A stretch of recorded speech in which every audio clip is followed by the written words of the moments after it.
Well, it's getting late, isn't it? And it's time for all good citizens to be getting ready to go to bed. Would you like me to read you a bedtime story? Of course you would. I haven't finished the story of Goldilocks and the Three Bears. Well, gather round, citizens, gather round. I'll tell you how it ends. We last left Goldilocks fast asleep in the Three Bears' house. She's eaten Jane Bear's porridge and made a mess of the dining room and the bedroom, and she's still asleep in Jane Bear's bed.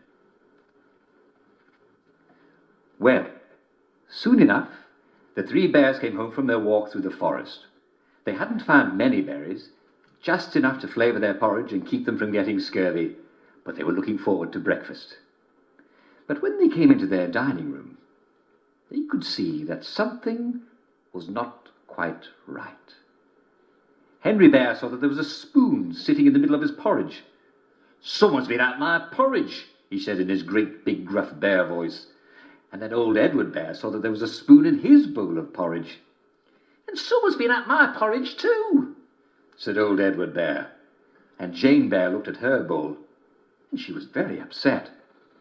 "Someone's been at my porridge too, and they ate it all up." Well, she was very upset indeed, for now she'd nothing to eat except for a few berries. Well, Henry Bear and old Edward Bear each gave her some of their porridge. But now they were all very hungry, because none of them had had enough to eat.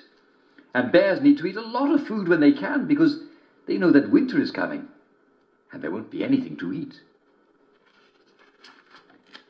Since they hadn't had enough to eat, they decided to rest a bit, because a sleep is a poor man's dinner. But when they got to the bedroom, old Edward Bear looked at his bed and saw how the covers had been thrown on the floor, and he said, "Someone's been lying in my bed." And Henry Bear looked at his bed and saw how the covers had all been rumpled, and he said, "Aye, and someone's been lying in my bed and all." And Jane Bear looked at her bed, and at first it looked like it was still neatly made. But then she saw Goldilocks. "And someone's been lying in my bed," she shrieked, "and she's still there." At that, Goldilocks woke up with a start, and she saw the Three Bears staring at her, and she screamed, "Get out! Get out, all of you! Get out of my house!" Maybe because she thought she was in her own house, or maybe she thought that she could take the bear's house from them if she could scream loud enough. So Henry Bear hit her with his big bear claw and knocked her head clean off her shoulders. Oh. They felt much better. Then they ate the rest of her, tore her apart and ate her. They felt very good indeed, because now they had enough to eat. And all three of them lived happily ever after. And Goldilocks, she never bothered them again. And the moral of the story is, don't go wandering round at night, or you might get killed.